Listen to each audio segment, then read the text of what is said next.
بسم اللہ الرحمن الرحیم الحمد للہ رب العالمین والصلاة والسلام علی اشرف الانبیاء والمرسلین نبینا محمد وعلی آلہ وصحبہ اجمعین اما بعد السلام علیکم ورحمۃ اللہ وبرکاتہ۔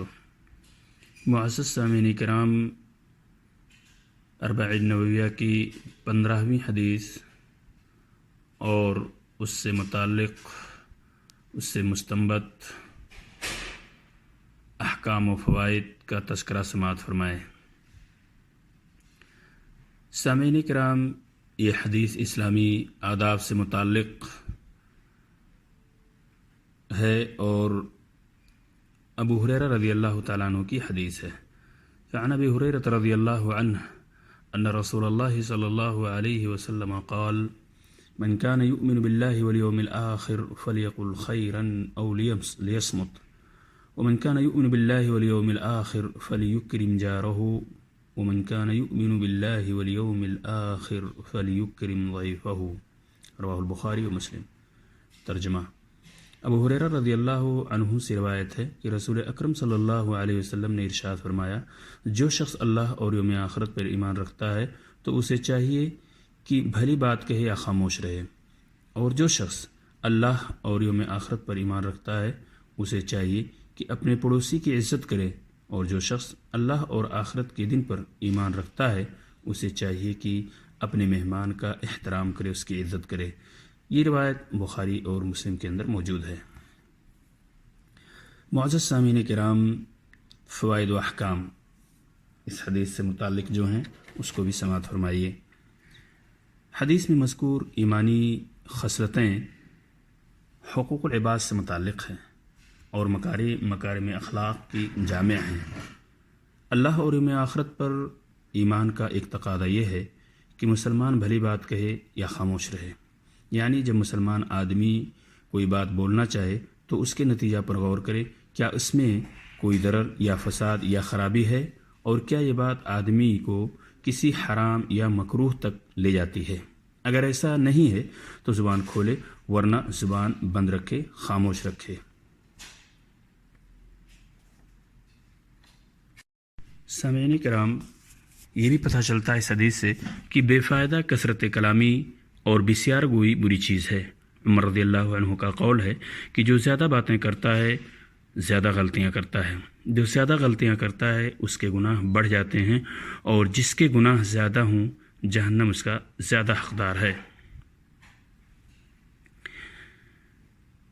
اللہ اور یوم آخرت پر ایمان کا ایک تقاضا یہ بھی ہے کہ پڑوسی کی عزت اور اکرام کی جائے۔ پڑوسی سے خندہ پیشانی کے ساتھ ملنا، اس کی خیر و عافیت دریافت کرنا، بیمار ہونے پر عیادت کرنا، ضرورت کے وقت کام آنا، اس کے رازوں کی حفاظت کرنا، اس کی عزت و آبرو کا دفاع کرنا، موقع بموقع تحفے تحائف دینا، ضرورت مند ہو تو صدقہ و خیرات سے اس کا خیال رکھنا، یہ سب پڑوسی کے حقوق ہیں جن کی نگہداشت ایک مسلمان کی ذمہ داری ہے۔ صحیح مسلم میں ابو ذر رضی اللہ عنہ سے روایت ہے کہ نبی اکرم صلی اللہ علیہ وسلم نے ارشاد فرمایا، اے ابو ذر، جب تم شوربہ پکاؤ تو اس کا پانی بڑھا دو۔ اللہ کے رسول صلی اللہ علیہ وسلم نے ابو ذر جو صحابی رسول ہیں ان سے یہ بات عرض کی تھی۔ آپ صلی اللہ علیہ وسلم نے فرمایا کہ اے ابو ذر، جب تم شوربہ پکاؤ تو اس کا پانی تھوڑا بڑھا دیا کرو اور اپنے پڑوسیوں کا خیال رکھو، یعنی تھوڑا سا بڑھا کر وہ پڑوسیوں کے یہاں بھی پہنچا دیا کرو۔ نیز نبی اکرم صلی اللہ علیہ وسلم کا ارشاد ہے کہ جبریل علیہ السلام مجھے برابر پڑوسی سے متعلق نصیحت کیا کرتے تھے۔ ما زال جبریل یوصینی بالجار، جبریل علیہ السلام مجھے بار بار پڑوسی سے متعلق نصیحت کرتے رہے، یہاں تک کہ میں نے سمجھا کہ اسے وارث بنا دیں گے۔ یہ روایت بخاری اور مسلم کے اندر موجود ہے۔ معزز سامعین کرام، پڑوسی کو اذیت پہنچانا حرام اور اس کی عزت و آبرو پر حملہ کرنا گناہ کبیرہ ہے۔ نبی اکرم صلی اللہ علیہ وسلم سے دریافت کیا گیا کہ سب سے بڑا گناہ کیا ہے؟ آپ صلی اللہ علیہ وسلم نے فرمایا، کسی کو اللہ کا ہمسر بنانا، حالانکہ اس نے تنہا تم کو پیدا کیا ہے۔ پوچھا گیا، اس کے بعد کون سا گناہ؟ آپ صلی اللہ علیہ وسلم نے ارشاد فرمایا، اپنے بچے کو اس ڈر سے قتل کرنا کہ وہ تمہارے کھانے میں شریک ہو جائے گا۔ پوچھا گیا، پھر کون سا گناہ؟ آپ صلی اللہ علیہ وسلم نے فرمایا، اپنے پڑوسی کی بیوی سے زنا کرنا۔ یہ بھی روایت بخاری اور مسلم کے اندر موجود ہے۔ سامعین کرام، سماعت فرمائیے پڑوسی سے متعلق۔ رسول اکرم صلی اللہ علیہ وسلم کا ارشاد ہے، اور یہ روایت بخاری کے اندر موجود ہے، آپ صلی اللہ علیہ وسلم فرماتے ہیں اللہ کی قسم وہ مومن نہیں، اللہ کی قسم وہ مومن نہیں، اللہ کی قسم وہ مومن نہیں۔ دریافت کیا گیا کون اے اللہ کے رسول؟ تو آپ صلی اللہ علیہ وسلم نے فرمایا جس کے پڑوسی اس کی شرارتوں سے محفوظ نہ ہوں۔ سامعین کرام، آپ کا قریب ترین پڑوسی وہ ہے جس کا دروازہ آپ سے سب سے زیادہ قریب ہو۔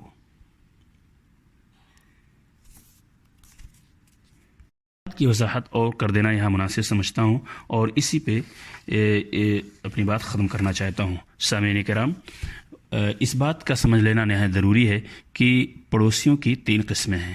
پہلی قسم یہ ہے کہ کافر پڑوسی، جسے صرف پڑوسی کا حق حاصل ہوتا ہے، آپ کا وہ پڑوسی کافر ہے۔ دوسری قسم یہ ہے کہ مسلمان پڑوسی جسے اسلام اور پڑوسی کی وجہ سے دوہرا حق حاصل ہے۔ اور پڑوسیوں کی یہ تیسری قسم ہے کہ وہ پڑوسی مسلمان ہو، رشتہ دار ہو، اور یہ شخص تہرے حق کا مستحق ہوتا ہے۔ یہ رہی 3 پڑوسیوں کی 3 قسمیں۔ معزز سامعین کرام، اس حدیث کے آخری ٹکڑے سے یہ بھی پتہ چلتا ہے کہ مہمان نوازی واجب ہے۔ نبی اکرم صلی اللہ علیہ وسلم نے فرمایا ضیافت 3 دن ہے، 1 دن اور 1 رات عطیہ ہے، اور اس کے بعد مہمان پر جو کچھ خرچ کیا جائے صدقہ ہے۔ کسی مہمان کے لیے جائز نہیں کہ میزبان کے پاس گناہگار کر دینے کی حد تک ٹھہر جائے، یعنی اتنا وقت وہاں ٹھہر جائے جس سے میزبان کو پریشانی محسوس ہو اور جو چیز اس کے پاس ہو وہ ختم ہو جائے۔ لوگوں نے پوچھا اسی سلسلے میں، اے اللہ کے رسول کیسے اسے گناہگار کرے گا؟ آپ صلی اللہ علیہ وسلم نے فرمایا اتنی مدت تک ٹھہر جائے کہ اس کے پاس اس کی ضیافت کے لیے کوئی چیز باقی نہ رہ جائے۔ یہ روایت صحیح مسلم کے اندر موجود ہے۔ اللہ تبارک تعالیٰ سے دعا ہے کہ اللہ تعالیٰ ہم سب کو اسلامی آداب کے جو شریعت کے نے جو چیزیں بیان کی ہیں، اسلامی آداب سے متعلق جو بھی چیزیں بیان کی ہیں اس کے مطابق ہی عمل کریں اور اسی کے مطابق زندگی گزاریں۔ اللہ تعالیٰ ہمیں اس کی توفیق عطا فرمائے۔ آمین۔ السلام علیکم ورحمۃ اللہ وبرکاتہ۔